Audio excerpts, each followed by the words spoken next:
Ears. It's always good to have a shout out. We were recently called the best drunken lecturer in the East Bay. I'm not sure if there's a lot of competition for that honor, but thanks to Oakland Magazine for that. We have a fantastic show tonight with talks on eSports, Argentine ants, and old-time baseball. I encourage you all to hit the back, where not only can you get that free pizza, you can also visit the Oakland Public Library and get a resource list of books that they have related to all three talks tonight. Sign up for a library card and learn about their awesome events. I shit you not, one of the awesome events is learning how to do Rubik's Cube. So they have basically figured out how to start programming themselves to our audience. So if you want to learn how to do Rubik's Cube, go figure out when the library is doing that shit. Now, I always love to kick off this show with a little bit of science. Last week was Cephalopod week. I dig cephalopods. I had to tie it somehow to eSports, and the way I did this was to look at Blooper from the Super Mario series. So, I had a question: how scientifically accurate is Blooper? I heard a not very. I don't know. I mean, it looks like a pretty okay squid. It has 2 eyes. Turns out that real squids also have 2 eyes. They are extremely serious eyes. They're the largest eyes in the animal kingdom. So the video game picture of these giant eyes isn't necessarily that inaccurate. They could actually tell the difference of differently polarized light. So win one for that. Another thing that you might judge it on is the number of appendages, tentacles, if you will. And it's kind of all over the place. Blooper's been in a lot of video games, and number of appendages seems to range from 4, 6, or 8. And Mickey Mouse has 4 fingers. I'm not gonna complain too much. Real squids, though, have 8 tentacles and 2 arms. So that's 10. The difference between an arm and a tentacle is just where the suckers are in this case. So tentacles have them just at the end, arms have them all the way up and down. The tentacles are quite limber. I had to tie in a baseball talk here somehow too, so there was apparently a Mario Super Sluggers baseball game, also featured Blooper. You'll note that Blooper actually has the right number of appendages.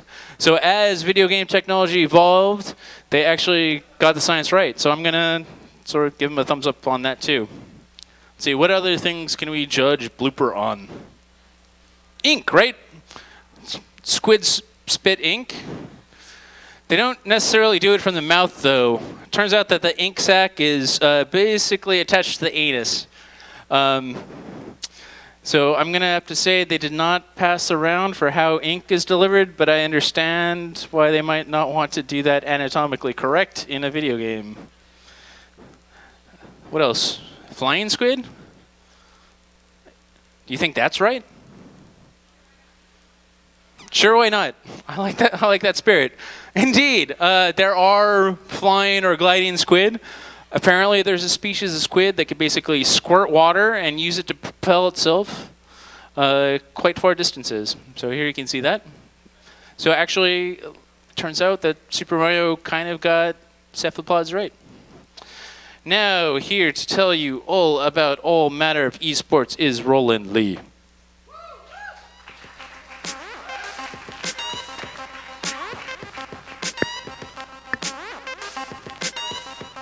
Hey, how's everyone doing? All right. Thank you so much to Nerd Nite for having me. Really excited to be here. Thanks for everyone for coming out on a Monday. Sorry, I'll work on that.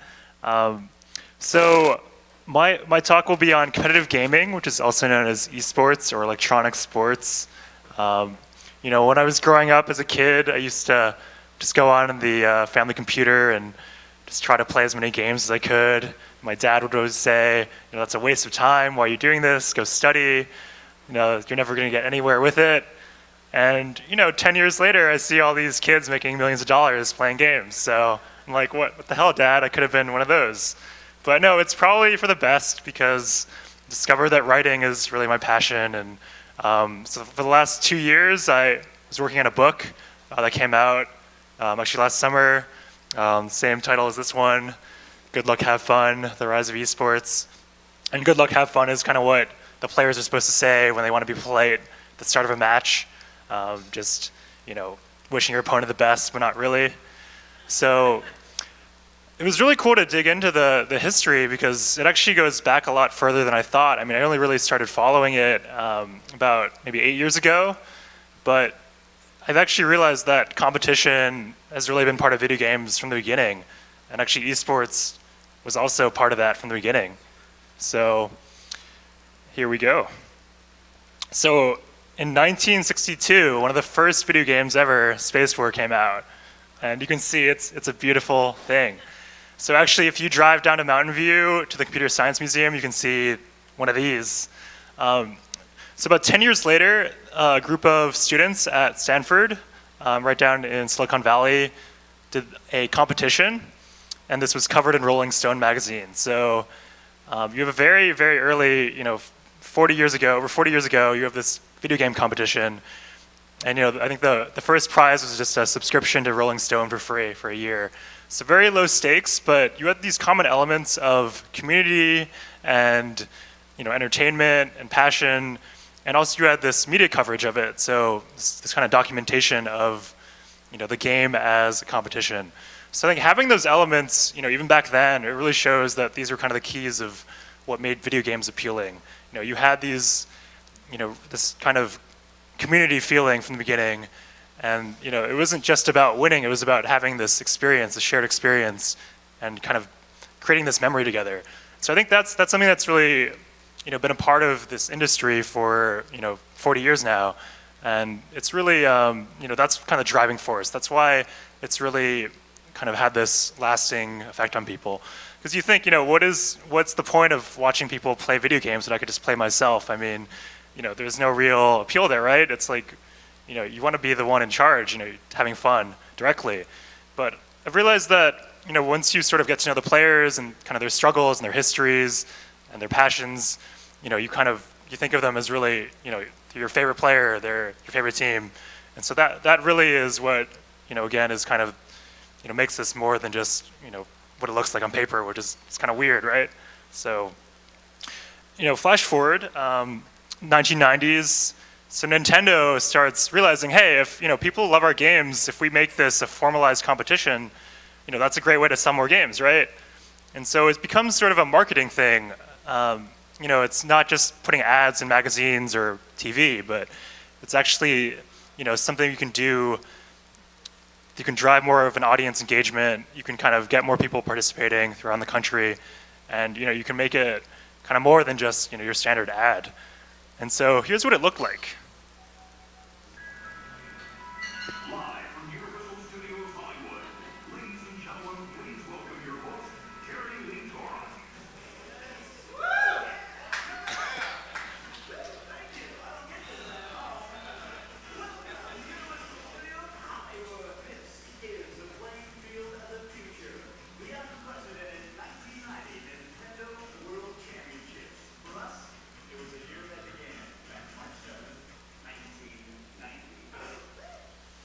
Yeah. So it's a little cheesy. I don't think anyone growing up in 1990 remembers this probably, but you see the early kind of model. There's sponsorships, and you saw a Pepsi logo, and so there's this buy-in, pretty early on from the game developer that hey, this could be a pretty good thing for us. It could really make our games even more popular. So this is more of an idea for the better part of a decade, but the next step, 2006, 2008, so Championship Gaming Series is approved to go on DirecTV, and the first trophy they have is the Mountain Dew trophy. So again, we see the sponsorship as kind of a key component of supporting this ecosystem, basically putting in money. there's more focus on teams, on team games, and you have basically these identities like in traditional sports. So you have teams from San Francisco, teams from LA. They eventually go to Asia and Europe. So they really want to tie this sort of geographic identity with these teams. They want local fans to really get involved and root for their team. But unfortunately, their first tournament, which was actually held in Treasure Island, very close to here, they actually have to bribe the fans to kind of root for this team, just make it sound like you're excited when they aren't really excited. So the ecosystem, it isn't quite there, but they do try their best. And here's another look at that.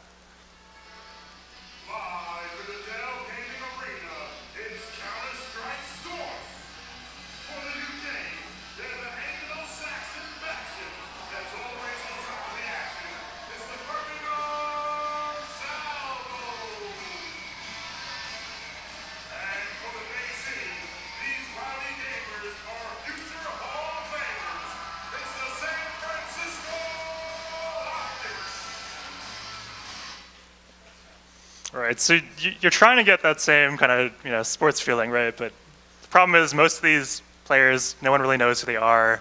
There's some kind of problems in that they have to cut some gameplay modes because of TV to make it fit better. They're playing actually on Counter-Strike Source, which isn't as the pros don't think it's as good as 1.6. But they try their best, and they eventually expand to Asia, expand to Europe. But the problem is, in 2008, there's a huge financial meltdown, and the economy basically everywhere collapses. So the CGS shuts down after just 2 seasons. We tried to get gaming on TV, but clearly it just did not work out. The advertisers weren't into it, the audience wasn't into it. So a lot of people, I think, ended up losing probably millions of dollars. And yeah, things are looking pretty bad. I mean, this is probably the biggest shot that gaming had to get on TV, and it just did not work out. It was really bad timing. So there's, probably a few years before people kind of regroup and think about, what can we do better? What can we kind of, how can we give this a go again and make it really succeed? So in 2010, the sequel to StarCraft comes out. Anyone play StarCraft? Yeah? Sweet. So StarCraft is actually, even through the recession, it's really almost the national video game of South Korea. That's StarCraft 1. So there are actually 2 TV channels in South Korea that broadcast it, and it's basically a premier sport there. But really in 2010, that's really the turning point where it becomes, the sequel comes out, and that becomes really popular in the US and Europe. And we have this kind of revival of esports again. So there's better graphics, there's more people getting into it, it's really exciting. And you start seeing these tournaments popping up kind of throughout the US, slowly at first, but then kind of more and more. So what's different about StarCraft than Counter-Strike, for example, is that it's a 1v1 game, so just one person versus one person usually. And that means that people can also kind of play it on their own at home without having to have a team, and really just play them by themselves and be competitive.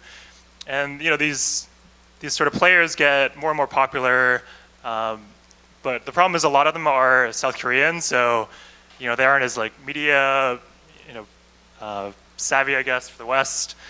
And the American players kind of die off. They aren't doing as well, and so you kind of have this game that skews more towards one country, and that ends up being a problem. As StarCraft kind of keeps growing, other games are growing faster and becoming more popular, and we'll see why pretty soon. So a really big reason that competitive video gaming took off actually happened right here in the Bay Area. So a startup called Justin TV is founded 2008.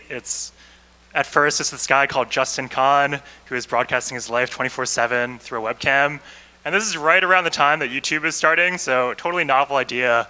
There's no Instagram or Snapchat. But the founders who, eventually move out to San Francisco, they think, what can we do that kind of sets us apart and makes us, get a real business model going.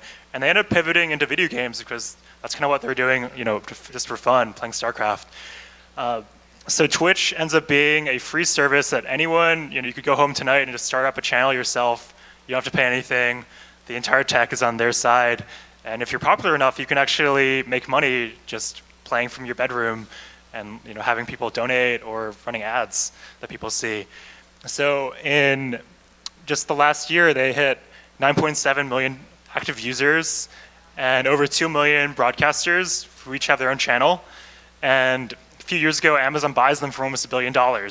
So they're actually one of the unicorns that actually, became a unicorn.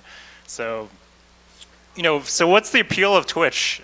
So there's definitely, again, a weird thing. Like, why would you want to watch someone play a game when you could just be playing yourself? Well, it's sort of like, it's been compared to, for example, what if you could go and see Steph Curry practice playing basketball on his own? What if he had like a webcam on his forehead and you could just see him like doing amazing moves? And then you could also like talk to him like, hey, like how do you do that layup? How do you like avoid a defender? And then he would answer just online. So that's basically what Twitch is. You can talk to your favorite player, ask them questions, and they'll respond to you directly. So there's a real intimacy there that isn't really replicated in traditional sports. Another big thing is the big tournaments now have ways to broadcast to a huge audience without their broadcast crashing. So before Twitch was a thing, they would basically just pay a lot of money to buy bandwidth, hope it wouldn't crash, and just broadcast on their own, on their own kind of TV stream. But Twitch is a way that these tournaments have a way to make money with ads and make sure that their tech doesn't blow up in the middle of a huge tournament.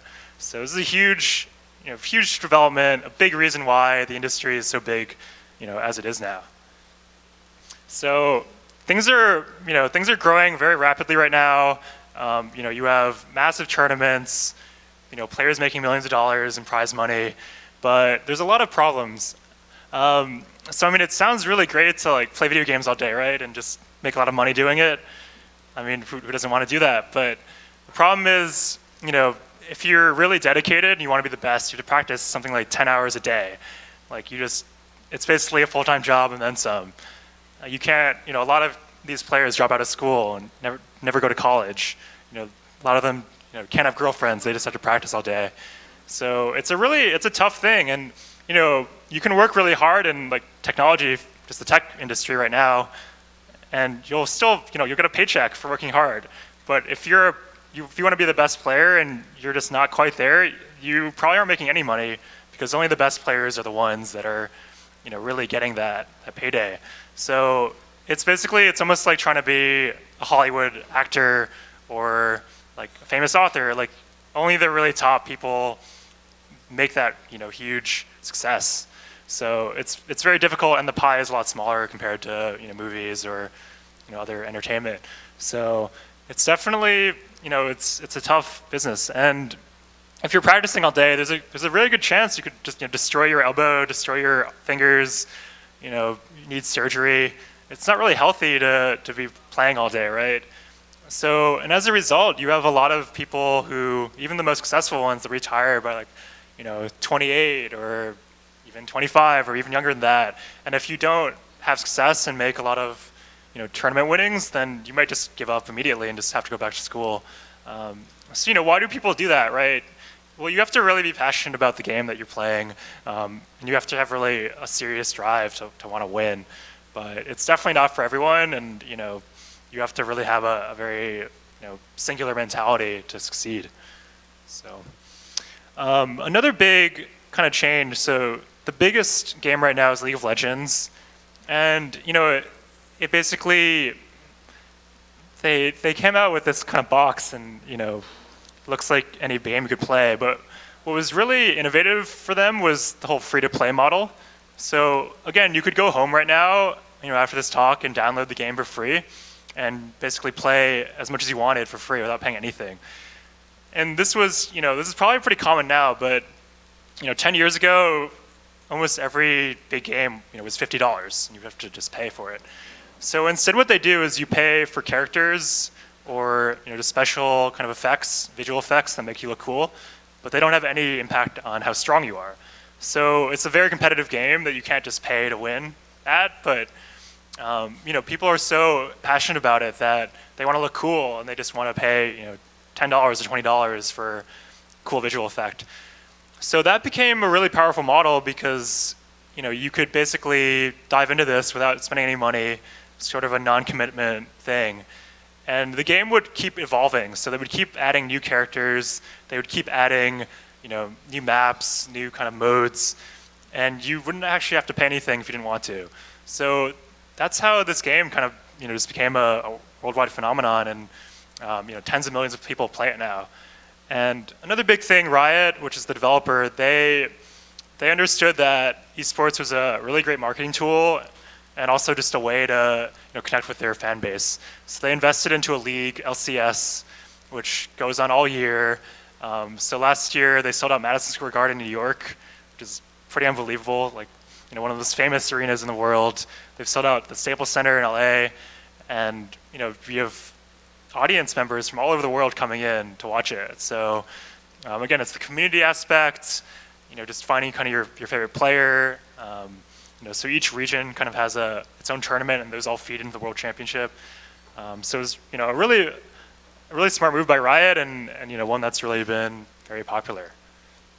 So the other kind of big two games right now are Counter-Strike, Global Offensive, and Dota 2, which is Defense of the Ancients. You might remember Counter-Strike was one of the games featured in 2008. So this is kind of the sequel to that. And they also had a very similar model. Well, Counter-Strike has it's like $15, but a lot of the value is that you can buy guns that look cool. They aren't actually more powerful, they just look kind of cool. And some of these guns are worth hundreds of dollars. So there's almost kind of like a gambling aspect in that if you get like a really cool gun in a chest, you can sell it for tons of money. So what Valve has done, which is the developer, has actually channeled this, it's kind of fan base and passion into the prize pool. So does anyone want to guess how much the Dota 2 prize pool was last year for the kind of world championship? Anyone? 6 million? All right, anyone else? So it was actually $20.5 million. Yeah. And that was only actually a quarter of their digital sales. So they actually made $60 million themselves and then gave away $20 million. So they sell out Key Arena in Seattle every year. There are teams from all over the world that play, from China, from Europe, from America.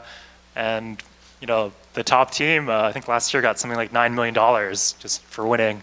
So pretty crazy, right? And again, it's not a big advertiser coming in to put in this money. It's actually the community that kind of crowdfunds this. So, just again, the community aspect is really important here. It's kind of what makes it authentic, but it's a big challenge, as we move forward, as, certain people want it to be more corporate and structured, how do you kind of balance that with this kind of grassroots community aspect? So, and there's many issues, right now, as the industry grows, larger than ever before, there's a lot of unresolved issues. So we talked about, opening items as sort of like gambling almost. So there were these very creative guys who basically allowed you to bet in-game items on matches. So there's a site called CSGO Lounge. So basically, kids could just basically play this game, kind of win these items, and then use them to bet on matches. And so their take was, this isn't gambling. All the items are within the game system. You don't need a credit card. So whatever, it's fine, right? And so Valve didn't really care for a while, but just last year, I think there was a lawsuit alleging that there was underage gambling happening, and they ended up having to shut down all these sites, these third-party sites. There's also real money gambling where, that's actually illegal in the US, but there are services overseas where, people bet hundreds of dollars on these matches. And, that's legal too, but do you want potentially, a 12-year-old fan getting into that? It's pretty dangerous, right? And kind of the worst thing is that some of these players themselves will actually bet against themselves and intentionally lose matches and basically collect those winnings. So they've realized that this is actually more profitable than winning the matches themselves. So there's been a few cases where that's been found out and they've been banned, or even in South Korea there was a pro player who went to jail because he bet against the match, and that was discovered. So there's not a perfect way to prevent this and detect this, but there have been some pretty bad scandals that really kind of hurt the integrity of the entire competition. So another big thing, if you're a player and you end up signing with a team, the team is basically guaranteeing a certain salary, and kind of exchange you have to maybe promote a sponsor or like wear their logo. But what if you get really good and you suddenly become worth way more than your contract? Well, sometimes the player will just leave and go somewhere else, which is pretty bad for the team, right? There's no stability there. Or maybe the team isn't doing well and they stop paying the salary. There's no real recourse. If you want to hire a lawyer and try to get your money back, your salary back, it's probably going to be more expensive to do that than just giving up. So, huge issue. A players' union would be a big step into kind of standardizing these things and making them, more legally binding. But the problem is, most of the players right now are just looking for themselves, like they're trying to survive themselves. So it's kind of up to maybe players that are retiring or transitioning out of it to set this up. But there's also so many different games that are popular. You can't really just do like a baseball union or like an NBA union. Or I guess you could, but it would not have the same impact as kind of a more, a broader organization. So it's a big unresolved question. The other big thing lately, we've seen a lot of venture capital coming in, just like in the tech industry. You've had millions of dollars in funding for, not just teams, but also like more streaming platforms, betting platforms, just media companies. And so if you remember in CGS in 2008, they had all these sponsorships, Mountain Dew, DirecTV, and then it all collapsed when the economy collapsed. So esports hasn't really dealt with a recession since 2008. So there's a big question, can it survive another downturn? Will all this money go away? I think a lot of the weaker brands and weaker organizations will struggle and probably collapse. But hopefully the stronger ones will stick around. So, another big thing when you're buying a team right now, the LCS, for example, is switching to a franchise model. So Riot is saying for $10 million, you'll have a team here forever. And we'll share some profits with you. We'll share our advertising money. But $10 million, it's not really going to make itself back, in the near term. You have to really bet that this is a long-term thing that will keep growing, and that you can get this revenue to make it worthwhile. Because right now it's kind of a novel thing. You have players like Shaquille O'Neal or A-Rod or Rick Fox investing, but they're not doing it for money really in the near term, because there's no way you're going to make that money back, right? If you're investing millions of dollars. So the question is, can we get media sponsorships or video rights or just more advertising to kind of make this actually, make these profits actually justify the investment amounts? Because right now it's definitely not the case. And then you have consolidation. You have a lot of really powerful organizations that kind of control everything. A big difference between traditional sports and video games is that the developer literally owns the game. No one owns baseball or football. There's different leagues around the world, but in this case, it's a commercial product, so the developer really has a lot of control, and they can make it grow a lot and really help teams and players, but they can also crack down and really restrict them from doing other things like third-party tournaments or playing other games. So a lot of really big unresolved questions, and as the industry matures, hopefully these will be answered. There's a lot of potential too with going beyond just your console or your PC. Mobile is a big opportunity. So Clash Royale, for example, is one of the most lucrative games in the App Store right now, and they're starting to do tournaments around the world with I think they're getting up to $1 million prizes too. VR is huge right now, especially in the Bay Area. So you can imagine, like for example here, like just seeing the action kind of in 3 dimensions. You can like walk around maybe the battlefield and see everyone fighting. So pretty exciting, very very new still, but a lot of really cool stuff in the pipeline. So that is my talk. I just want to say, it's a pretty weird thing. Even as someone who grew up with video games, was super passionate about it my whole childhood and young adulthood, never could have imagined that it could have grown this much. There's a lot of like just dumb luck and that technology kind of caught up with, some of these ambitions. But, again, it's kind of the passion of the community, really feeling a part of something and feeling part of a history. And, just the games are really good too. They keep changing, they keep evolving every day. So, it's pretty awesome. So happy to take any questions. Thank you.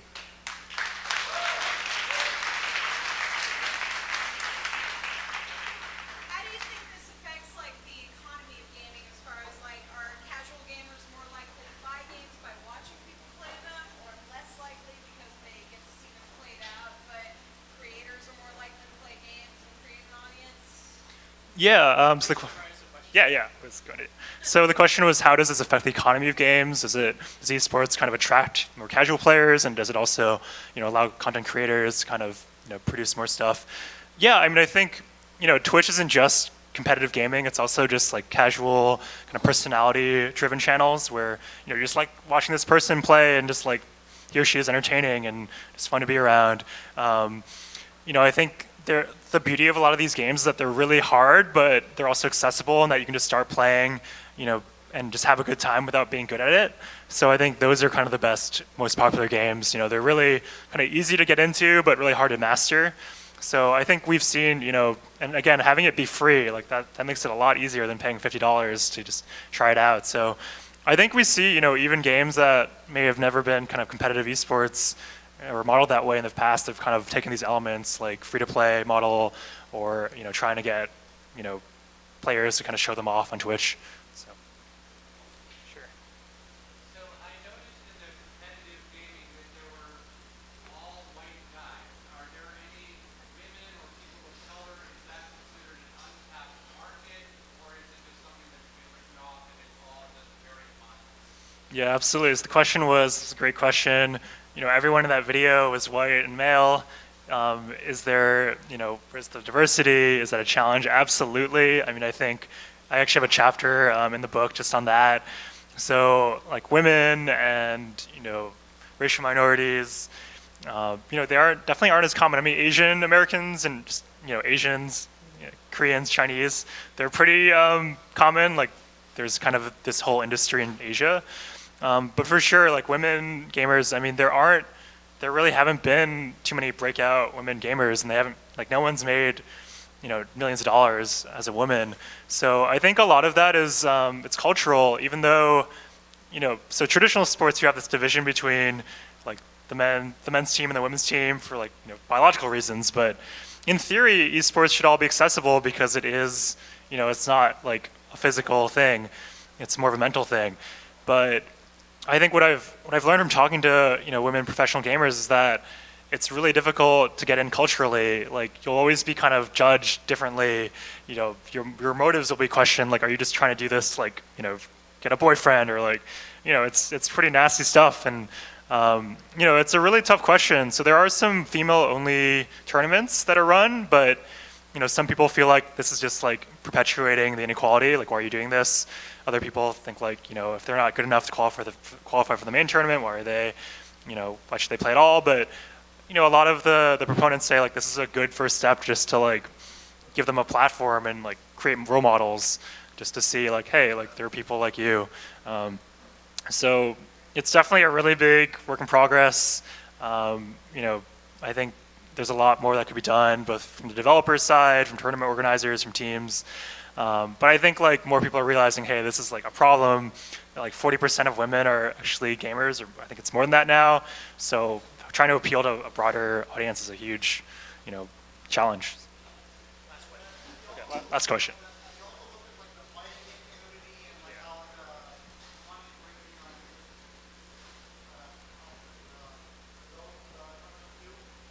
Yeah, for sure. So the question was about the fighting game community, and is that growing? Absolutely.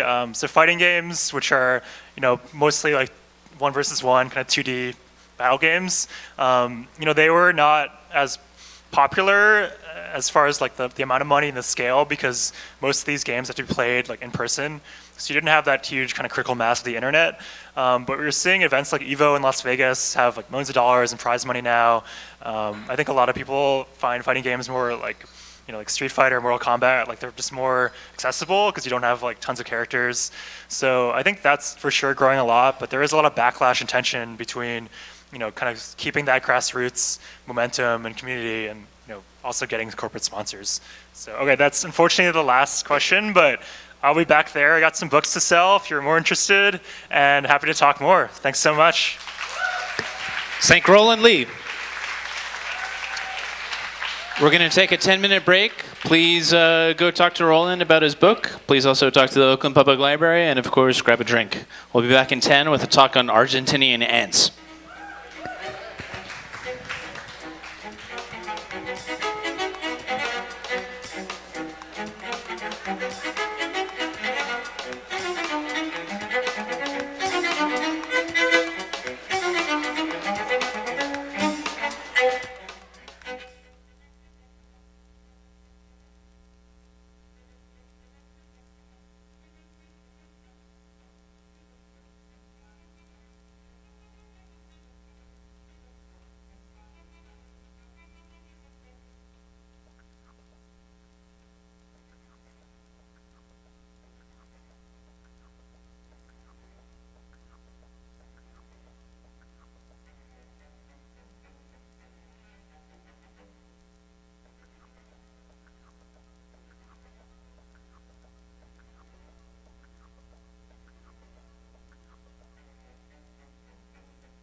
ice break.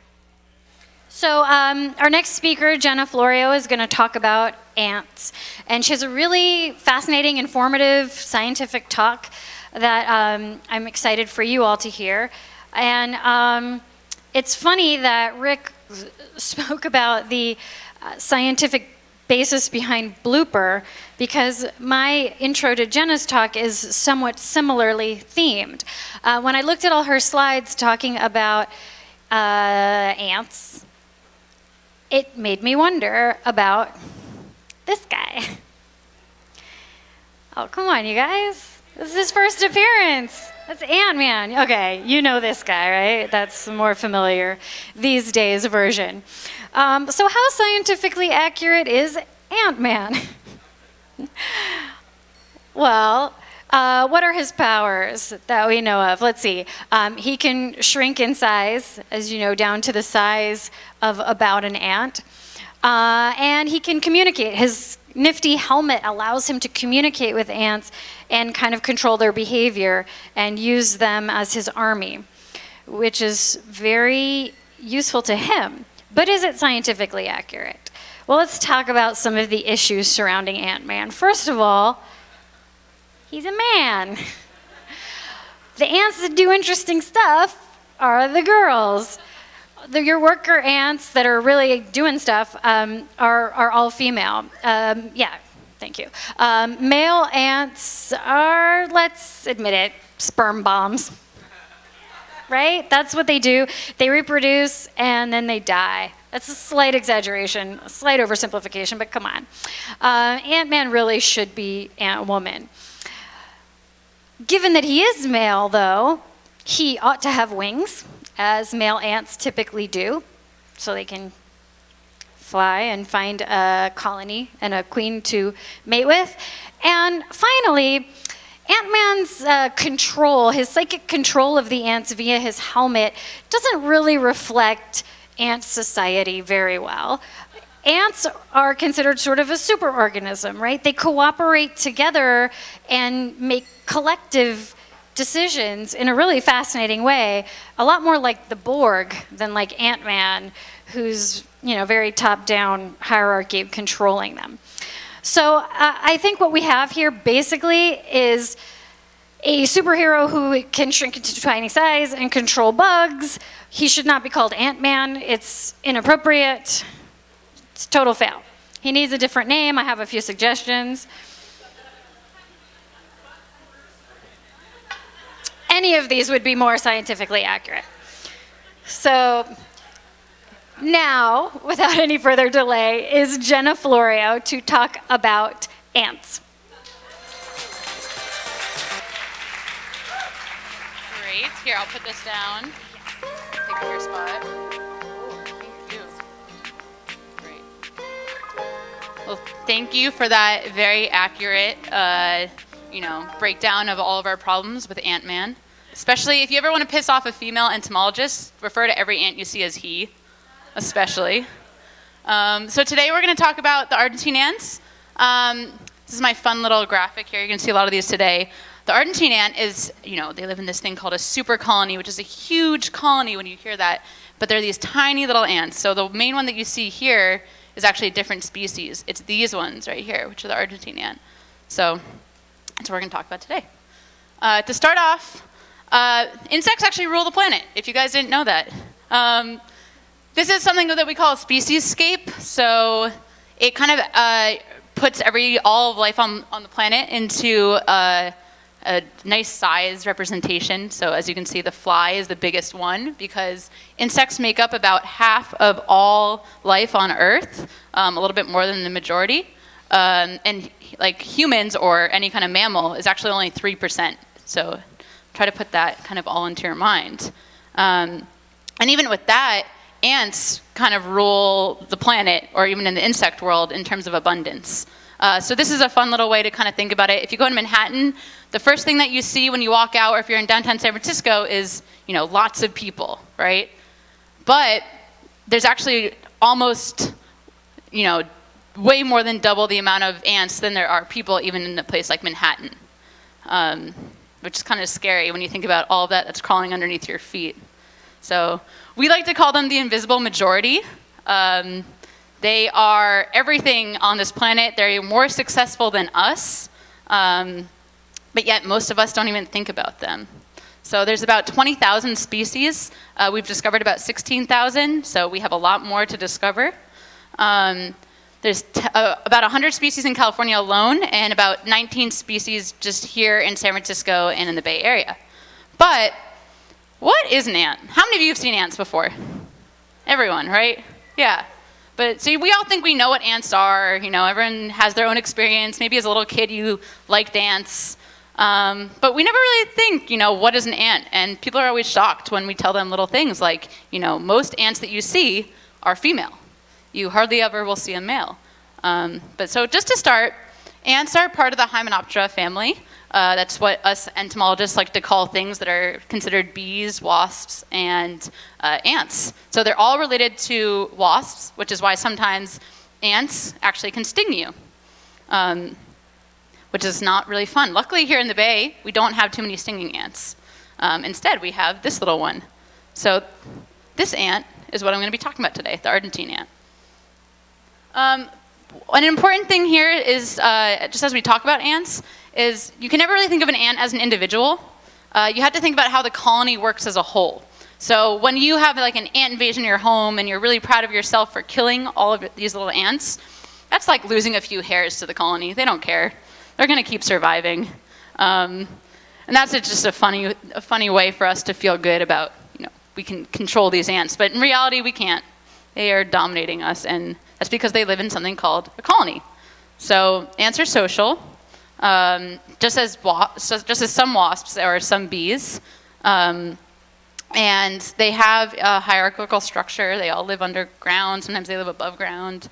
But the important part is that just as humans, they like to live together in these clusters of lots of other ants that are related to them. So they have different members of their colony. They have a queen. That's just usually a lot bigger. They do have males that only come out usually once a year, and they do die immediately after mating. That's all that they're used for. And then we have lots of soldiers, workers, miners. So it's kind of split up depending on different environmental cues and different kinds of food, what these girl ants will grow up to be. So what's so special about this Argentine ant that I keep talking about? So the Argentine ant is this one, like I mentioned, this little one right here. How many of you have had ants in your kitchen? Yeah, maybe you just outside you see ants, but basically we see ants a lot. And we only start thinking about them when we get really annoyed at them because they're all over our cabinets, you know, and our cat food. Not our cat food, but the cat's food.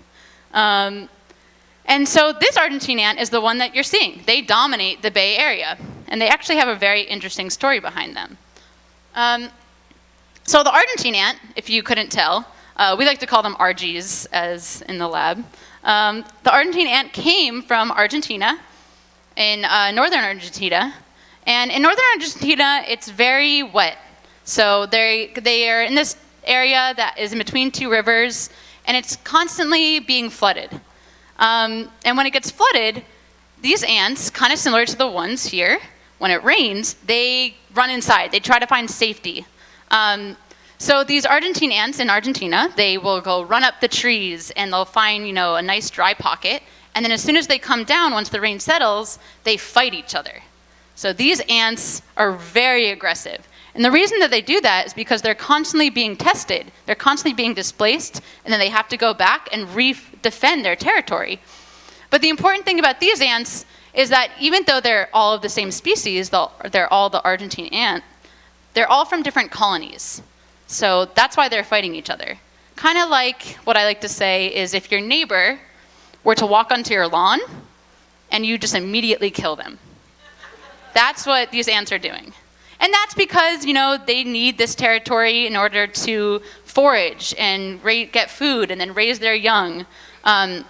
So these ants are extremely aggressive, and they will kill anything that's in their path. And the way that ants actually tell if they're part of the same colony or not is by smelling. So does anyone know how ants smell? Yeah, with their antenna. So they have eyes, and some species use their eyes more than others, but ants live in a chemical world. We live in a very visual world, and we hear everything, we see everything, but they smell everything. So you know how when you walk into someone else's house and it smells a little different? That's kind of like what these Argentine ants do. But instead of walking to someone's house, they just rub their antennae all over another ant, and then they're like, oh, you're not from my house, I'm going to start killing you. So in the late 1800s, this Argentine ant that was in check, because in Argentina, there's tons of little different pockets of this same species that's constantly battling each other.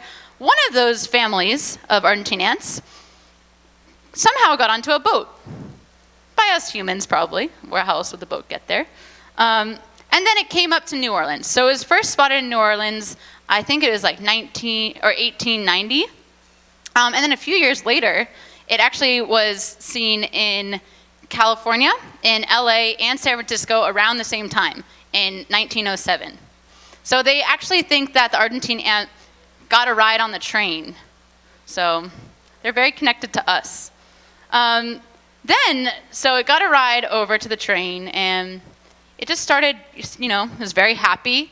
What people compare where they lived in Argentina was basically a boot camp for like the most badass ants. It's where you go when you want to get like beat up and like get a ton of muscle. That's what these ants were doing in Argentina. And then they come to California, just as like a lot of people in America do, and they're like, oh, this is paradise. You're so happy. It doesn't rain, there's tons of food, there's not a lot of competition. It was heaven for them. So they spread. They spread all over. And, they were just aggressively attacking anything that was in their way. And so just as these ants were really aggressive towards the other Argentine ants that was in Argentina, when they came to this territory, they started attacking every other ant that they came in contact with. So in California, we have around 100 ant species. So there's tons of big black ants, there's tons of small black ants, red ones, yellow ones. There's a lot of different kinds of ants, actually. And this little ant that you see in your kitchen would, take on these giant ants because they're that ballsy. And they would win because they don't give up. They sacrifice a lot of workers in order to defend the colony, which is, what they function as that whole organism, as opposed to just the individuals. So this ant spread because they're very, very aggressive. This is my favorite drawing of them. They're slowly taking over the world with their Molotov cocktail. So just to kind of show this, so I didn't realize there was sound, but no, there is. This is what happens when they come into contact with another ant that's not from the same colony. They kill them immediately. So that's what it's like in Argentina, and that's what it's like when they come in contact with any ant species here that's not part of their colony. But the difference between here is that one ant, or one colony, probably a queen, hitched a ride, came over to the US, and then they started reproducing all over California. But the problem is even though they were starting up new colonies, whenever they came in contact with each other, they would smell each other, and they'd be like, "You're my sister. I'm not going to kill you." But then they would come across a different California ant, like a big carpenter ant or something, and they would attack it immediately. So they weren't being aggressive towards their sisters. So this allows their lack of genetic diversity allowed them to continue to spread. And it makes them feel, safe because they have all this resources and a lot more time to really invest on just reproducing and spreading. People like to call the Argentine ant also the Genghis Khan of ants because they're aggressive, they're loyal, and they're like very pure. So they spread all over. In fact, they're all over California, but this same colony also got over to Europe. It got over to Hawaii. It got over to Australia. It's in New Zealand. So they've actually taken ants, Argentine ants, from Australia, from Europe, and they brought them to the ones in California, and they didn't fight each other. So they span over like 600 miles is what they say, this one colony. And it wasn't until recently, too, that they actually found a secondary introduction. So down in San Diego, there's actually a place you can go where there's a line of dead ants. It's a full battleground of the secondary introduction of Argentine ants that are so aggressive, just as the first Argentine ants that came over. So people kind of like to call it like ground zero or something. So this is what's happening, and this is what leads to the global spread. These are two ants from a different colony, but they're of the same super colony, if that makes sense. So they're from that first introduction. So they smell genetically similar. So they don't fight each other. They just keep going on, unlike that first video. So like I mentioned, if you go to the native area where they're from in Argentina, the distance between non-aggressive nests is way smaller than the distance here. So the black is their native range, and here the white is their introduced range. You have to go, 1,000 kilometers just to find one other ant that will be aggressive towards this one Argentine ant colony. So there's nothing keeping them in check. So why do we care?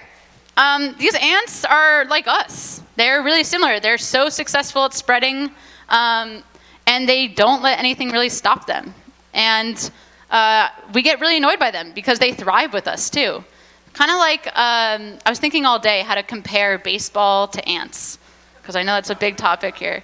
And I was like, actually, we destroy a lot of, forests, or maybe forests, whatever it was before, to create baseball fields. And then we water them just so we can have nice grass, and then it stops. And then we water it, and then it stops. That's the perfect territory for Argentine ants, just similar to our front lawns of watering it, and then it stops. That's like what they experienced in Argentina. So they feel like they're at home.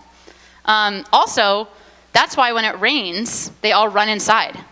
So our ant invasions will never be stopped unless the rain stops, which is the sad truth. But the most important thing, the reason that we don't like them is because they're so aggressive, they're actually getting rid of a lot of native California ants. And, that's important for a lot of reasons in terms of like biodiversity in general, but then also each ant plays a specific role. So each species functions differently, they live a little bit differently, and they support a whole different community of other organisms.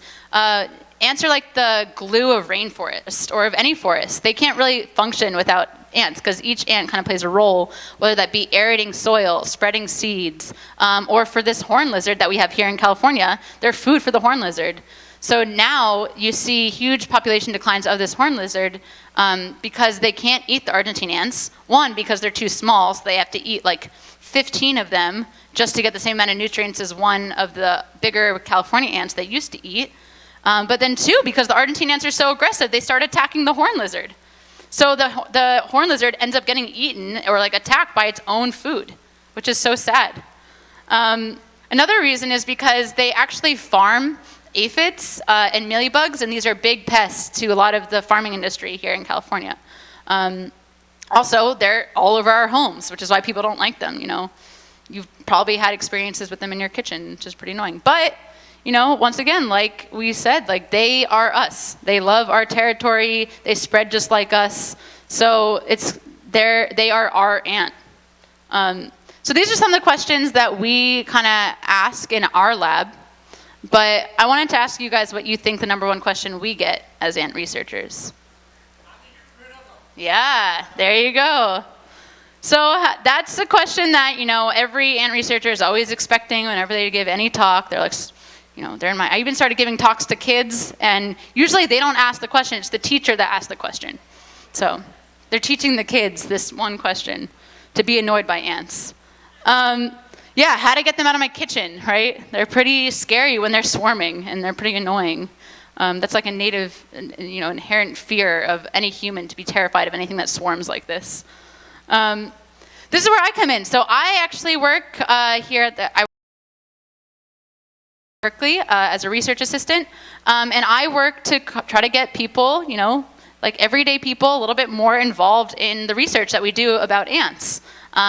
So I'm looking at that question of how to get rid of them naturally. Because if you use pesticides, the ants, it doesn't matter. That's basically what I taught you guys today, right? If you kill a ton of them, the colony is going to keep on living, and those ants are going to die probably in your backyards.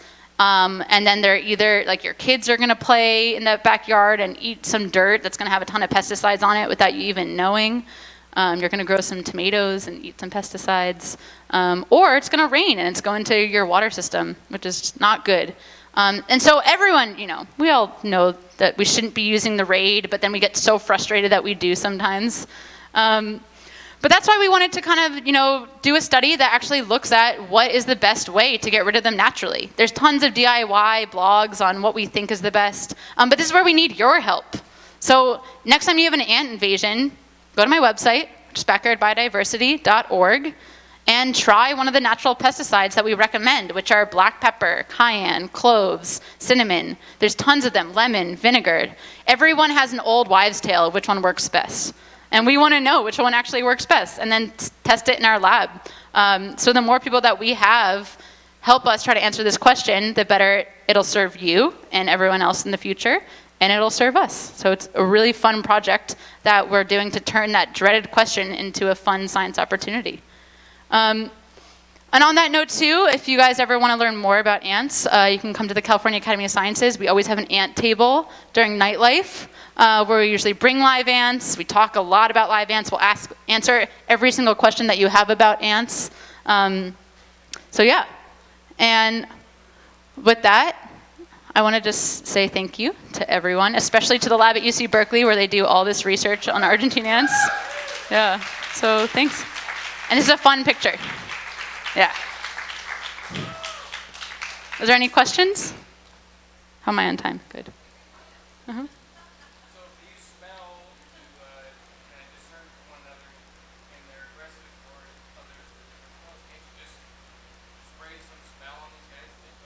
Yeah, but that's a complicated question.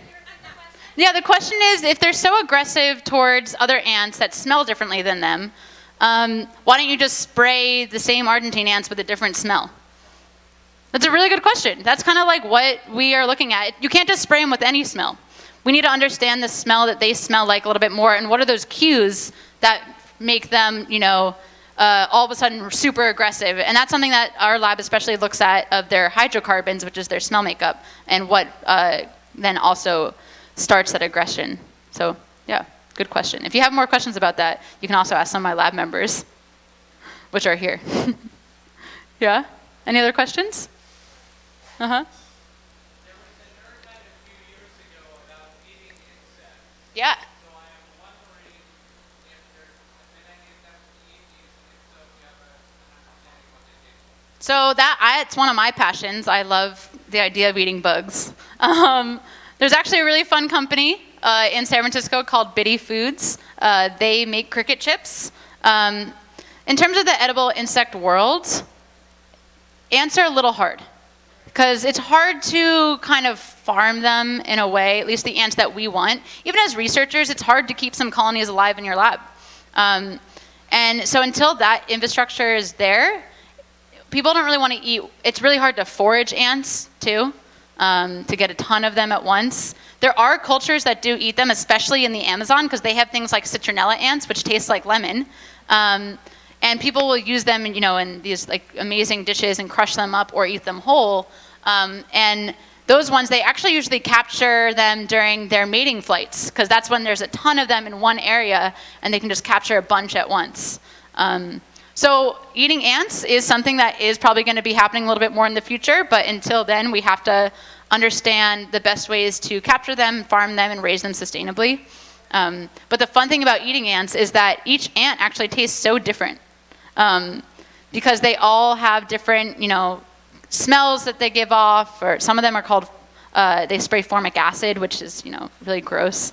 Other ones, like the Argentine ants, they actually taste like dirt. I've eaten a ton of these by mistake. They're not fun. And then there's things like the citronella ant, there's the honeypot ant, which tastes sweet. So it's a really good question, and just stay tuned for the next few years of what's going to happen in the edible insect world. Yeah? I can't see.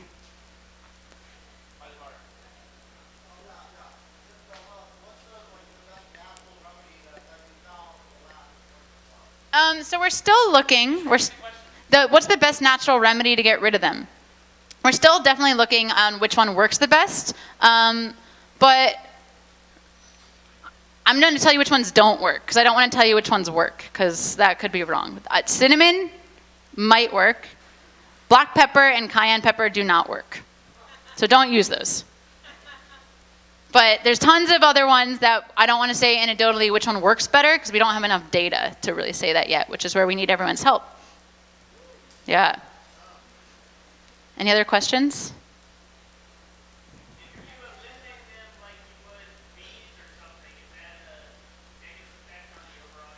Oh, that would be a huge effect. Ants, they are one of the most important parts of a forest. One, because they aerate so much soil. Without ants, water couldn't really drain into the forest. You couldn't have any crops growing. You couldn't support any of the other life there.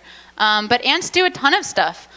They are food for so many other organisms that are living here or living in our same planet. Even here in the Bay Area, they feed so many organisms, and that's a question that you couldn't even ever really get rid of the ants is the whole point.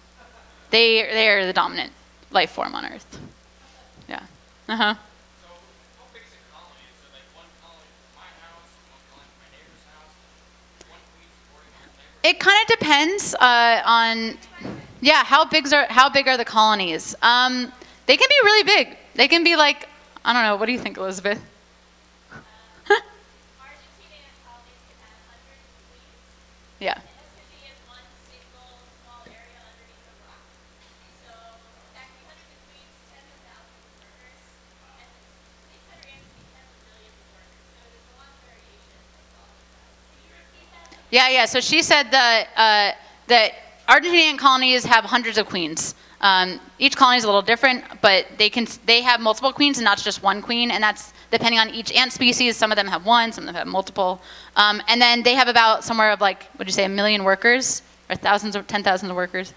Tens of thousands. They're huge. And then like even leafcutter ants, which I'm sure plenty of you have heard about, they have even bigger colonies. They can have up to 1 million workers. Do they have multiple queens too? Just one queen for leafcutters.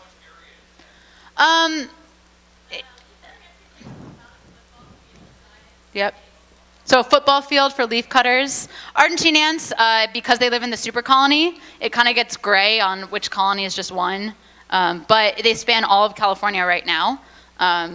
They can't really get past the Sierras because it gets too cold. So that's a limiting factor. If you believe in the super colony concept, the colony that spreads around all the world on all continents except for Antarctica, the Argentine ant super colony forms the largest animal society that's ever existed on the planet. Yep. Did you guys all hear that? So the Argentine ants forms the largest super colony of any animal on the planet, or the largest colony, because they're on every single continent except for Antarctica. Yeah. So they're pretty amazing creatures. And these are the ones that are just in your kitchen, raiding your cabinets and annoying you. So you can kill them, but they're not going anywhere. Yeah. If you have any more questions, I'll be around. Let's go to the stage. Thanks, Jenna. If you have more questions, she'll be right around here. We're going to take a 10-minute break. Feel free to come ask Jenna more questions about ants. Feel free to go ask Roland about his book in the back. And, of course, say hi to the Oakland Public Library. Be back in 10 with a talk about old school baseball in the East Bay. How did I do on time? Was I good? Awesome. Yeah. Cool. I never timed it. Yeah. Perfect. Yeah.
right. Thanks, Mom. Appreciate it. So, recruiting speakers is a tough job. So when we're looking around for speakers that are going to be interesting for you guys, we do a lot of work to find them. And so one of the ways we find good speakers is we listen to the really good local podcasts out here. One of the best ones you can listen to, and actually is the reason we got our third speaker for tonight, is East Bay Yesterday. And I thought that we would have Liam talk just for a minute about what his podcast is and how to find it. So please welcome Liam O'Donoghue. How many people here tonight live in Oakland? Okay, how many people here tonight love Oakland? All right, awesome. So I live in Oakland. I love Oakland, and that's why I started this podcast. It's called East Bay Yesterday. I've been doing it for about a year. I've got about 25 episodes out so far. And I did it just because I love researching Oakland history and telling cool stories. I think all of us, who live in Oakland know that you talk to people who have been around Oakland for a long time, and everyone here has amazing stories to tell. And there's just a lot of history here that isn't, recognized. So the episodes range everything from Bruce Lee's years living in Oakland, which were extremely influential. Not a lot of people know this, but the term kung fu was actually invented in Oakland by an Oakland native named James Lee.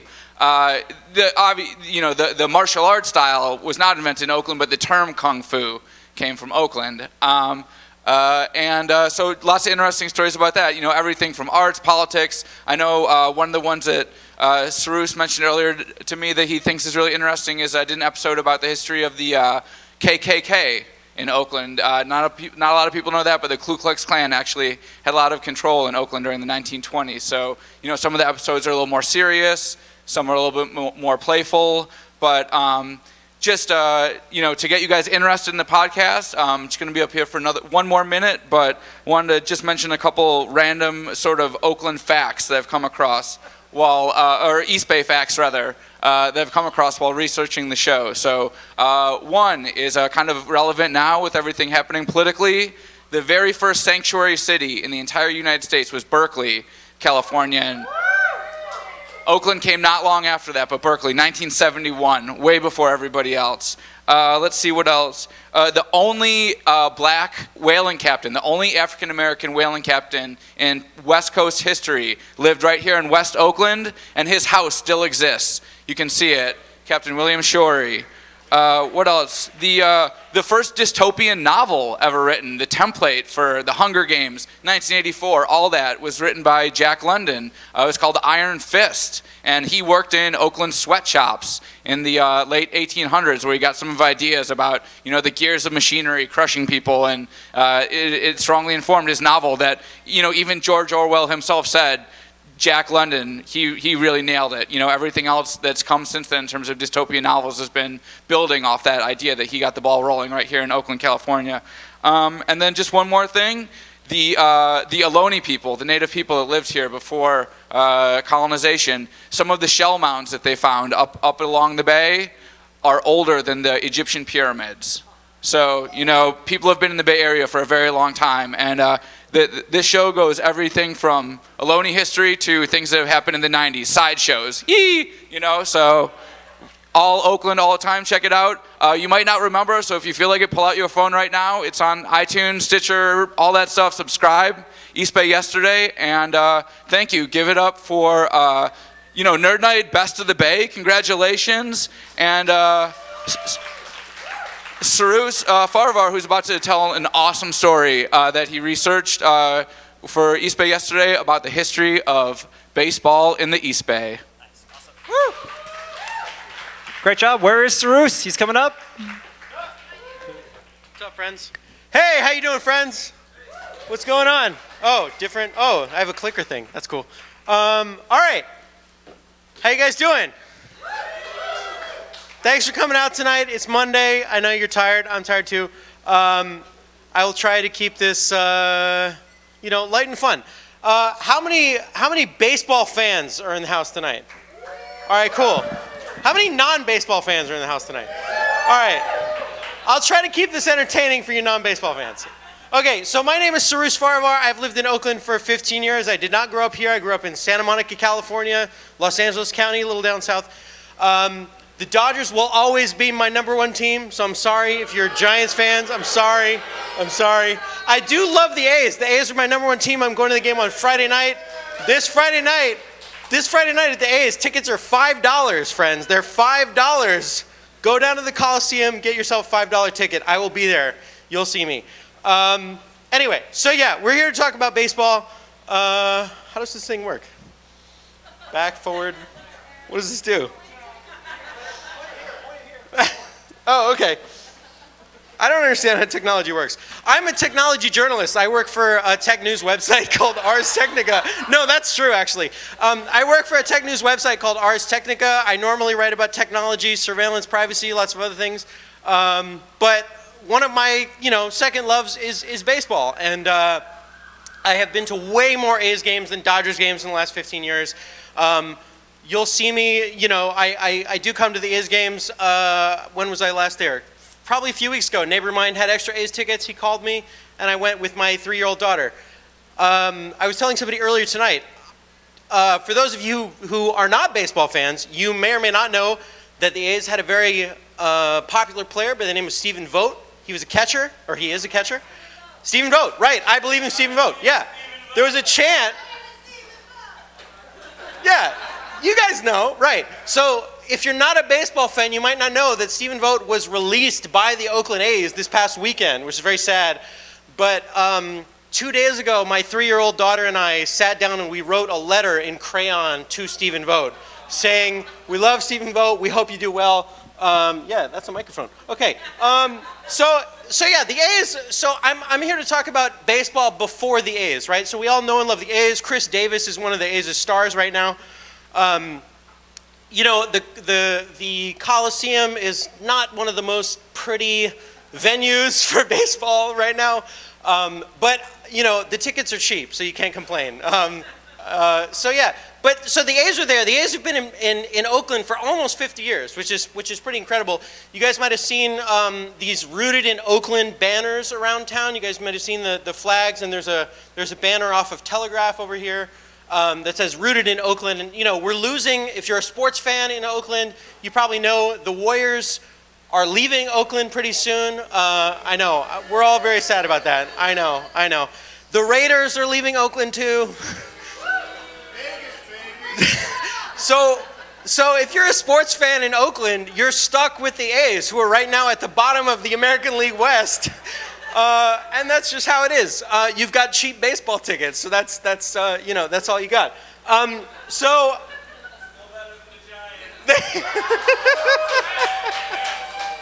All right, we can talk more after, but anyway, so the A's are around. They're doing their thing. But I wanted to let you guys know also about another team that is playing right here in Oakland right now this summer, and you guys should all come out to go see these guys. These are the Oakland Colonels. Who knows about the Oakland Colonels?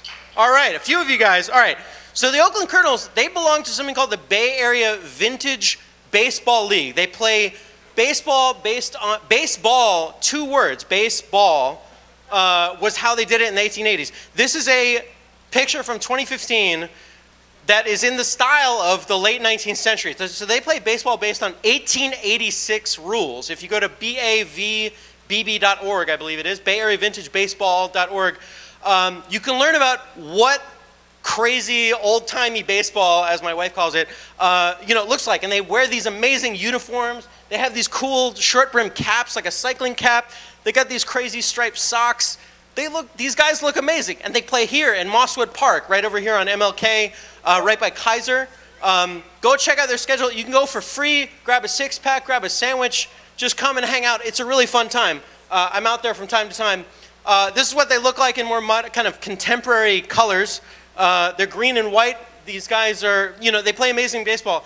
And Liam, who was here up earlier, Liam was really nice and let me do a story for him about baseball history, and I sort of fell into this, wanting to educate myself about what happened with baseball, how did it evolve here in the Bay Area. It's been played, organized baseball has been played, as we'll talk about in a second, for 150 years here in the Bay Area, which is amazing.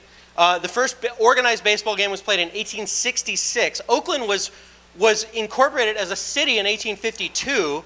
California became a state in 1850, so not that much longer. There were not that many of us around here at that time, relatively speaking, but people were playing baseball as early as 1866 in baseball. So I believe, correct me if I'm wrong, I believe one of these gentlemen in this photo is a gentleman by the name of Professor, and he's right here with us, right here in the front.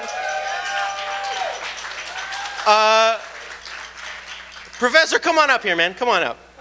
If you can figure out a way up on the stage. All right, there we go. All right. So, look at this guy. He looks amazing. He's got the crest. He's got the striped socks. He's got the hat. He's got the 40-ounce bat. That's about 8 ounces higher than a regular bat these days.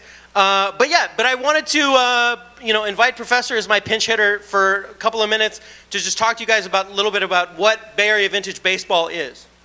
Thank you, and a hearty huzzah to all of you this fine evening. I am the Professor. I am a ballist for your Oakland Colonels. We are of the people, for the people.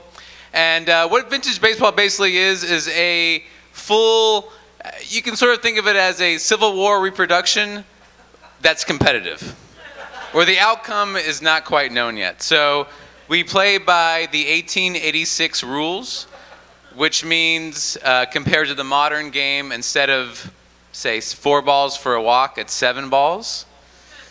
Foul balls, instead of the modern game where it counts as a strike, it's actually just a dead ball, so it just does not count. So you can have 2 foul balls and you're still at bat. If you're hit by a pitch, which happens frequently, just a ball. You don't get awarded first base, it's just a ball. The bats, as mentioned, 40 ounces, so about 8 ounces heavier than a regular bat. You'll notice here that there's no knob on the bat, so choking up is encouraged if you want to get a hit. I think really the great equalizer though is the glove. So this is our glove. You'll notice no webbing. It's essentially a gardening glove with a little bit of padding. So you're really not a member of the league until you break at least a finger, and then welcome aboard. The Oakland Colonels, like we mentioned, we play at Mosswood Park. Our next game is July 9th at 12 p.m., so please come out. We have the highest attendance in all of vintage baseball. We're the most dynamic team in all of amateur sports. We love our fans, which in 1886 are known as the Cranks.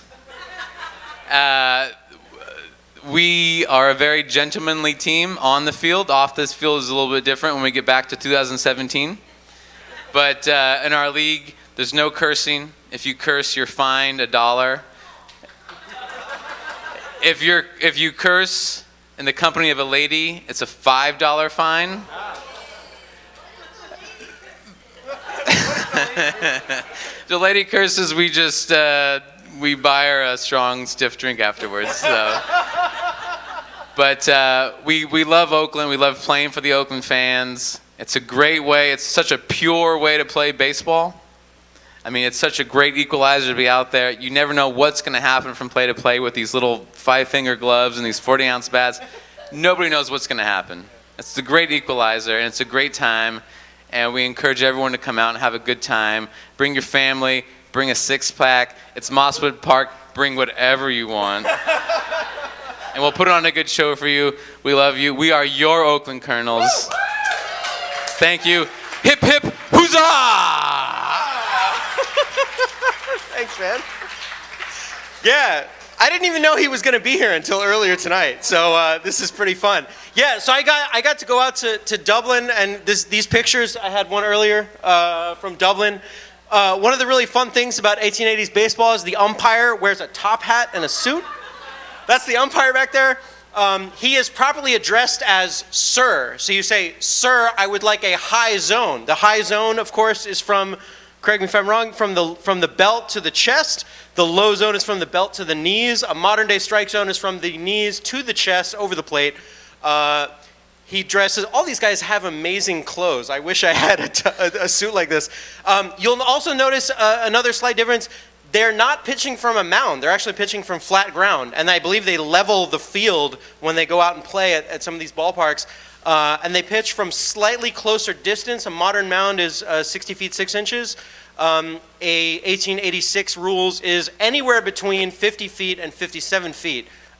So the hurler, as he's known, pitches from slightly closer. And yeah, so it's really fun to watch. And if you actually look up old baseball scores, you'll notice he showed off that glove. I actually didn't realize how difficult it is to catch a ball in like this gardening glove. You read these old scores, you know, a team would beat another team 30-19 or something, and that's an unheard of baseball score now. And it's because it's basically impossible to catch balls that are out in the outfield, or as they're known in 1886, the left garden, the right garden, the center garden. Anyway, this is a closer up view. Go talk to Professor, go look at his glove. It's totally insane that these guys wear these things. And for the Bay Area, for vintage baseball, not just in the Bay Area, but nationwide, where there are other teams, believe it or not, it's not just in Oakland, not just in the Bay Area, that people play vintage baseball. People wear league-approved gloves and bats and, there's like a handful of companies that make gear that is to 1886 specifications. It's pretty amazing. Anyway, this is the original Oakland Colonels from 1890. This is a real picture that exists in the Oakland Library. I encourage you guys to go down and look at it. I love this picture so much. I really want Oaklandish to make this like sweater jersey that these guys have with Oakland across the chest. They've got these bright white belts. It's maybe a little hard to see. I don't know if you can see. They have these short caps, the stripes across the top. And I'm not sure if you can tell, they're all wearing bow ties, actually, which is kind of amazing. I was talking to a local baseball photographer, and he thinks that the bow ties are not part of a standard uniform, despite it being 1890, that this is just sort of an opening day flourish that they're doing. The owner of the team, who was known as a colonel, not clear if he was actually a colonel, was this guy in the middle with the bowler hat, who's not in the baseball uniform, but he was the owner. So yeah, there is actually a surprising number of baseball memorabilia in the Oakland Library, but this is the original Oakland Colonels. So as I said earlier, baseball has been played in Oakland since 1866, which is really amazing. The first baseball team that we know of that was organized and that played was called the Live Oaks Baseball Club. And we know this from this newspaper, the Daily Alta California. Again, remember, this is 14 years after Oakland was incorporated as a city in 1852. If you remember the Oakland flag, right, has 1852 in the bottom, that's why. So what I love about this letter, and this is a letter to the editor of the Daily Alta California, and it's these public letters. And when I was doing my research for this piece, I was sort of surprised to discover that this is how baseball teams challenged each other, is through public letters in the newspaper. So you've got this guy, A.S. Abernathy Jr., who's the secretary of the Live Oaks Baseball Club, and basically he's responding to a challenge that had been issued by the San Francisco City College Club. And it's also important to note that the Live Oaks Baseball Club is comprised entirely of players of the College of California. The College of California is the predecessor to the University of California. In 1866, it was right just blocks from here in downtown Oakland before they moved up the road to Berkeley. But so they said, we have already won 2 of 3 match games played between the City College Club and the Live Oaks, and we are certain that baseball etiquette and the candid opinion of all will support us in claiming that we are entitled to our victory, at least for the period of 1 season. So they're declining a rematch, basically. And at the bottom, it's hard to see, the font's real tiny, but it basically says, we also, in addition to the fact that we already beat you 2 games out of 3, we're going to decline because we, unlike your team in San Francisco, we are all students. So we have finals and we have classes to go to. So, sorry, we can't do that. So it was really incredible to read about this game. 50 years later, so how many people know the neighborhood of Clinton in Oakland? Okay, so for those of you who don't know, it's at the southeast edge of the lake, roughly near like International, like 2nd, 3rd Avenue, like that. Lake Merritt Bakery, yeah, around that area. So that's where this game was played. These 2 out of 3 games were played on this ball field in what was then known as Clinton, which was a separate city actually from Oakland at that time. And so this person in the Oakland Tribune, 1917, says uniforms, masks, and gloves were unknown in those days. The live oaks, the flower and chivalry of Oakland, which is a great phrase, simply removed their coats, vests, collars, and cuffs, faced their opponents in snowy white linen shirts and black trousers. It was decidedly a gentleman's game.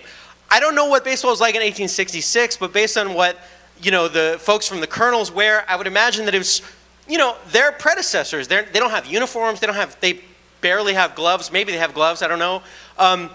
In the end of this story, it talks about how at the end of the game, although Oakland beat the San Francisco team, they invited them to dinner. They had a banquet. They all hung out together after, and I really love this idea that like baseball players at the end of a game would just come and hang out and have drinks and have dinner together. It was very, very nice.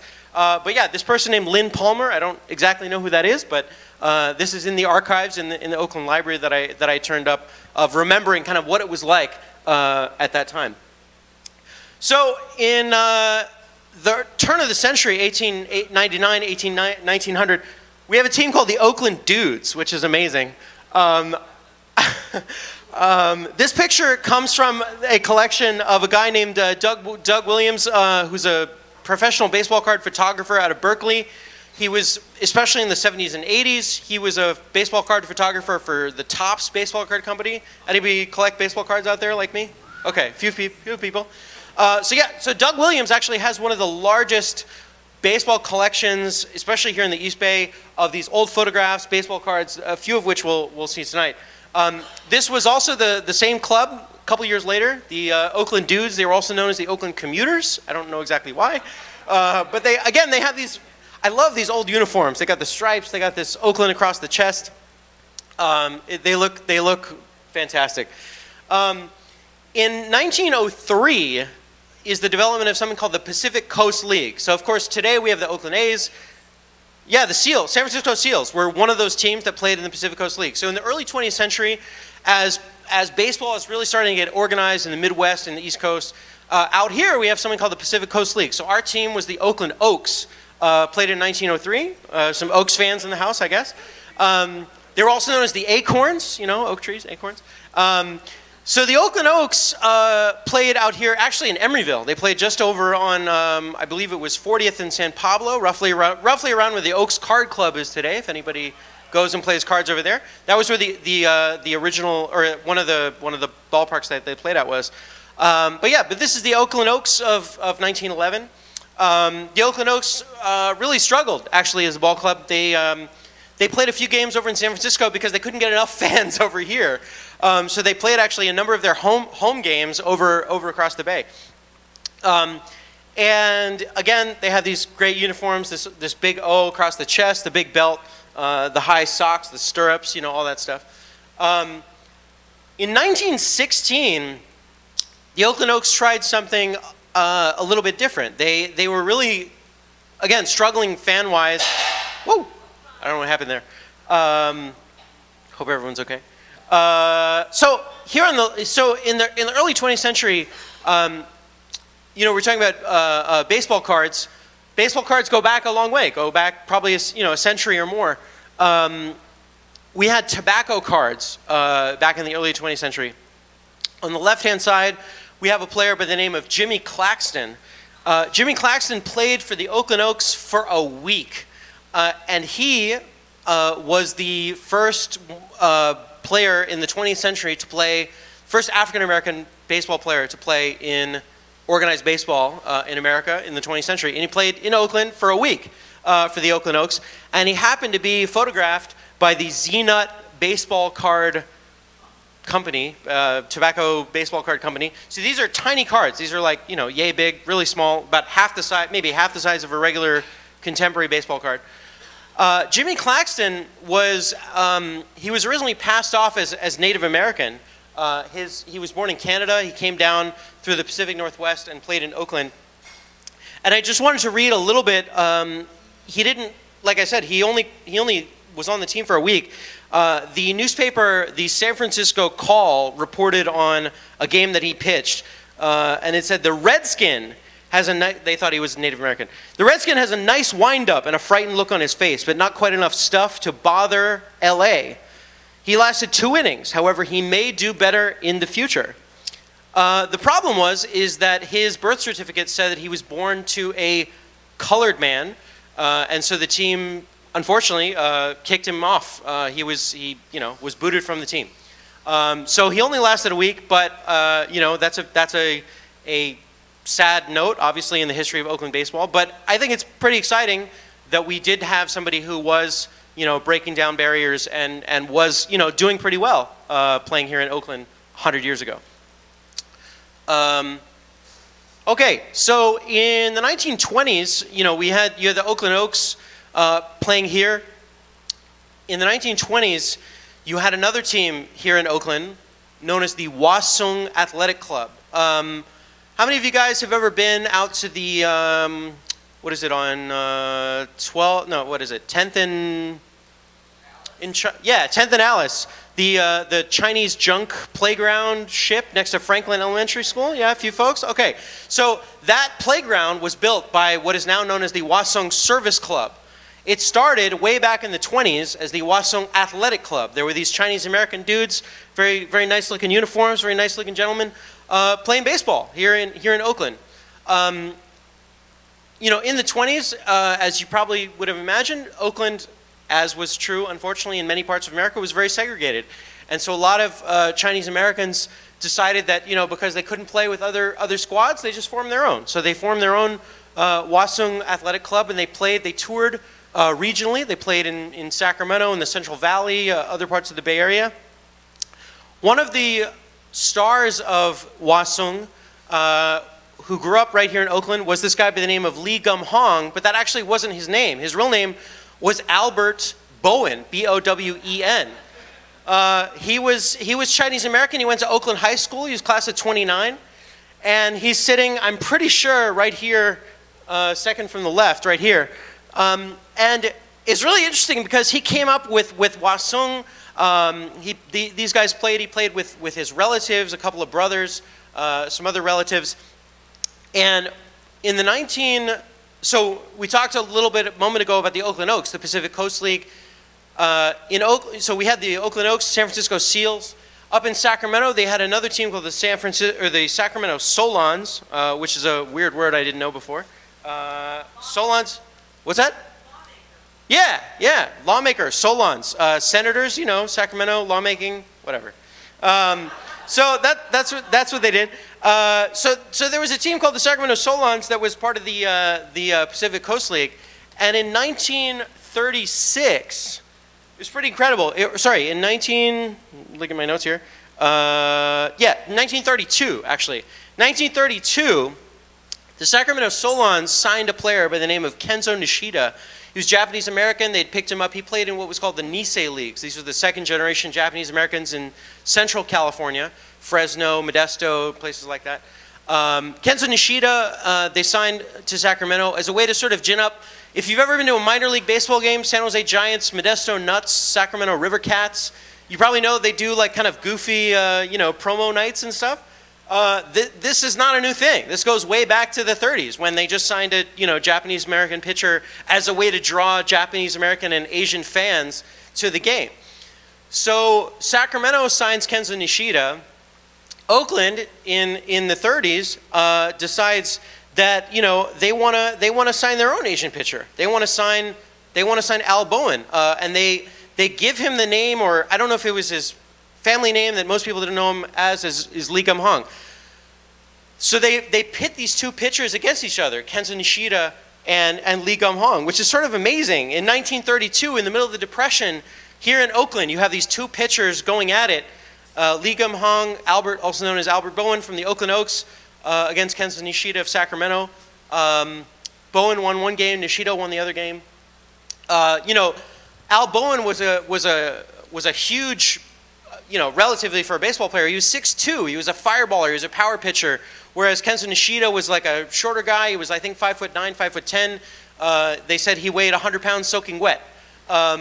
So these guys were sort of mismatched in that way. And it was sort of interesting because at that time in the 30s, as Hwasong was getting together its game, you also had something called the Berkeley Colored League, which is really interesting. As far as anybody can tell, it was the only integrated baseball league west of the Mississippi in the 1930s. This is pretty incredible. So this is the 1930 team picture from the Berkeley Pelicans. And, you know, again, these guys, I love these uniforms so much. They just look, their lettering is classic. Their caps could use a little work, but, you know.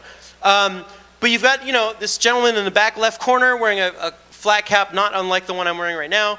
You've got the straw hat over there on the right-hand side. And in the far right-hand corner, the guy who's not wearing a baseball uniform with the little letter C on his sweater, that is Lionel Wilson. Who knows who Lionel Wilson is?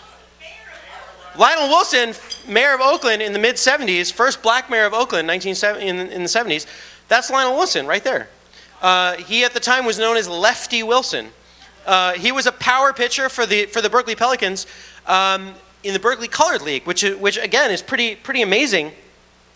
So as we move forward through the 30s, you know, you've got the Oakland Oaks playing, you've got Wasung playing, you've got the Berkeley Pelicans playing, and in 1934, you have a statewide baseball tournament sponsored by the Oakland Tribune. Oakland Tribune did this a number of years, but in '34 was pretty interesting because although Lionel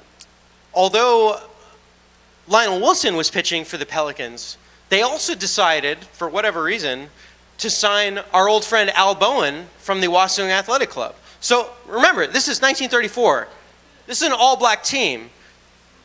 They somehow get Al Bowen, a Chinese-American pitcher, good pitcher, to pitch for them. So you have, this is July 28th, 1934 from the Oakland Tribune. The Pelicans have, as one of their pitchers, a Chinese boy. This boy, Albert Bowen, has been pitching for the Wasung Athletic Club and a few years had a tryout with the Oaks. Lionel Wilson is the youngest hurler on the squad, and while not tipping the scales, over 140 pounds, has plenty of stuff on the ball, as he showed when he southpawed the Oakland natives into submission. I wouldn't write that today, but you know.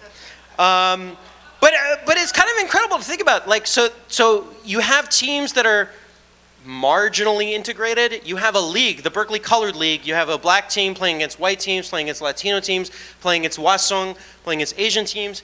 It's pretty interesting. And again, as far as anybody can tell, this didn't exist anywhere else west of the Mississippi. In 1935, the Berkeley Colored League rebrands itself as the Berkeley International League. And they played off of San Pablo in South Berkeley. And, you know, while Wasung sort of fell apart toward the end of the 30s, you know, it's pretty interesting that a lot of these guys stuck around to keep playing.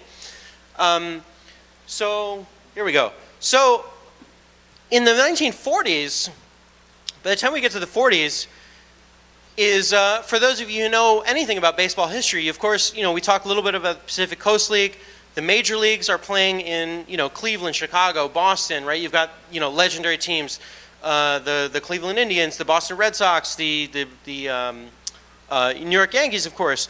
And then you've got legendary Negro League teams that are also doing incredibly well. The Kansas City Monarchs, the Birmingham Black Barons, lots of other great teams that are playing throughout the Midwest and the East Coast. But out here on the West Coast, it's a little bit tougher for folks to play, especially if you're, you know, of a minority. So out here in 1946, they decide that there should be a West Coast Negro League. So there's a very short, very brief league that gets organized called the West Coast. The formal name is the West Coast. What is it? The West Coast Negro. I don't have the formula. It's like the West Coast, you know, Baseball Association. West Coast Negro League was how a lot of people referred to it. You know, and these guys, they thought that they could compete with what the Kansas City Monarchs, the Birmingham Black Barons, you know, a lot of what these other teams are doing. The only problem was that they were kind of a victim of really bad timing. If you know anything about baseball history, you're probably familiar with the name Jackie Robinson, who broke the modern day color barrier in Major League Baseball, played for the Brooklyn Dodgers. This is 1946. This is not very much before Jackie Robinson broke the color barrier in the late 40s. So this is our team, the Oakland Larks, and this is my t-shirt. This is a t-shirt you can buy right now. From the Oakland Larks. The Oakland Larks played as a team for 6 weeks in 1946 as a team, and then they went barnstorming. This photo probably, we're not 100% sure, but probably is from their barnstorming days. So barnstorming, if you guys are familiar at all with the Harlem Globetrotters, right? So they travel around, they play against different teams. This is what a lot of Negro League teams did. They played around, they played whoever would take them on, and they would sell tickets, and it was a way to raise money for them. And so this is probably from the barnstorming days, these Oakland Larks. And so what was really interesting is that the Larks had amongst their players our favorite player, Lionel Wilson, who I mentioned, Lefty Wilson. Well, Lefty Wilson, as he was known. This is a copy of a scorecard between the San Francisco Sea Lions and the Oakland Larks. It's a little bit hard to see in this resolution, but in the upper right, it says, best wishes to Oakland Larks, the Monarch Cab Company. And again, if you know anything about baseball, if you know anything about the Negro Leagues, you know that the Kansas City Monarchs were one of the greatest baseball teams ever. And this is a guy who had this cab company here in Oakland, who called his cab company the Monarch Cab Company, as he himself was a former Monarch player, and made a point of kind of noting that in his advertisements. It's also interesting, in the lower left, it's a little bit hard to see, it says the Center Pharmacy, Oakland's only Negro-owned pharmacy out in West Oakland.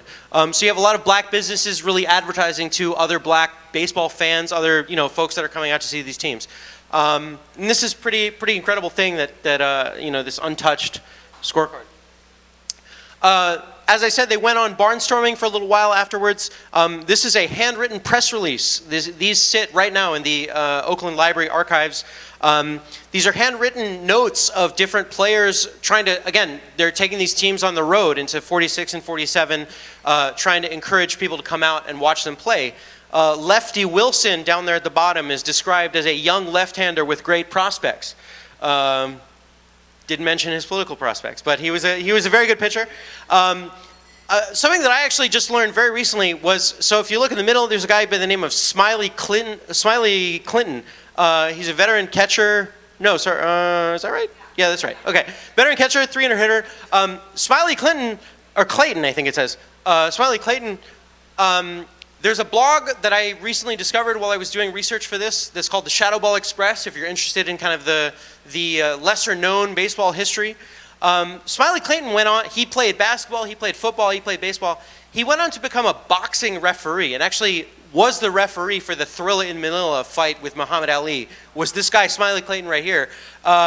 Which is pretty incredible. And there's these amazing photos of him as a ball player in uniform for the Larks, and then decades later as a referee with Muhammad Ali, which is kind of amazing.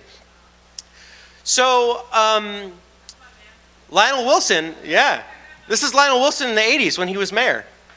Lionel Wilson was elected kind of in the wake of, if you've lived in Oakland for a while or you're from Oakland, you're probably familiar with a little bit about the Black Panthers.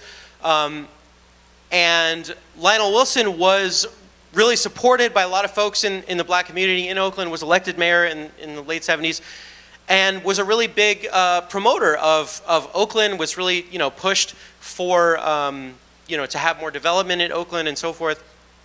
And here he is in the 80s. He's passed away now, unfortunately. But it's sort of interesting to think about. Lionel Wilson is somebody who I really want to know more about. There's an oral history of his that he did that's at the Bancroft Library at UC Berkeley. He talks about, he was a young law student. He was the only black student at UC Hastings from Oakland that was a law student there. He was the first African-American judge in Alameda County. He was a lawyer for the NAACP. He did all kinds of amazing work. And he also was a baseball player, and he was also the black mayor of Oakland. He's a pretty incredible guy. I unfortunately didn't ever have the chance to meet him. I wish I could have. But, baseball has been played in Oakland for a very long time. It has touched a lot of people. It has intersected with a lot of interesting threads in our local history. And it's really fun to be able to learn about that. And, I hope to dig into more of the lore as well. So that is pretty much the end. So, yeah, happy to take questions.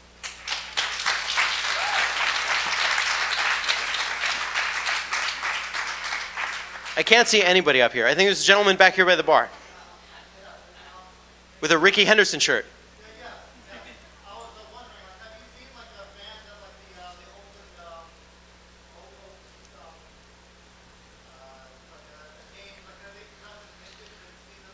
Have I seen the Oakland Oaks fans in vintage? I think the A's these days, they do occasionally do an Oaks throwback day, I think once a season or so. I haven't seen a lot. Occasionally you do see the blue and white Oaks caps around town. I see those occasionally.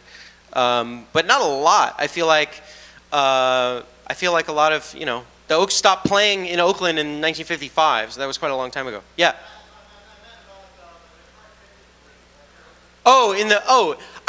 The Oaks, well, so the Oaks are, there.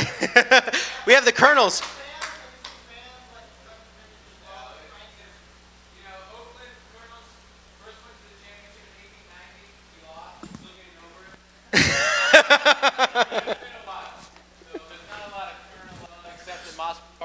On Sundays. There you go. Yeah, the Oaks came after the Colonels, right? So the Oaks started playing in 1903, played all the way through 1955. But yeah, the Colonels are our local team. If you don't want to go out and pay $5, you can get a free ticket at Mosswood. Anyway, anyone else? Anyone else? Thanks. Asha. Is there a women's team in Oakland? I'm not aware of one. What's that? Was there a women's team in Oakland? I'm not aware of one. There might have been one. I'm not aware of one. But I was talking with Professor earlier. I believe it's on the Bay Area Vintage Baseball Club from Hayward's, as it was known back in 1886. The Hayward's Journals, if I'm not mistaken, they do have a female second baseman. So if you're a woman and you love baseball and you want to play, you can go to bivbb.org and you can go try out for the Colonels or for any other team. If you can pass the tryout, men or women, doesn't matter. They'll totally accept you, and that's awesome.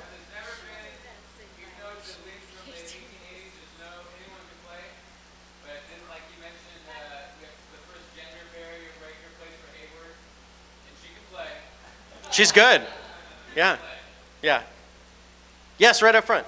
Do you feel like with this generation's obsession with retro ideas that it's helping the movement towards the older baseball, or do you feel like it's hindering it and that they're more obsessed with other items rather than sports? Are people who are interested in retro baseball, weirdos like me, or retro in general, are they hindering baseball, or?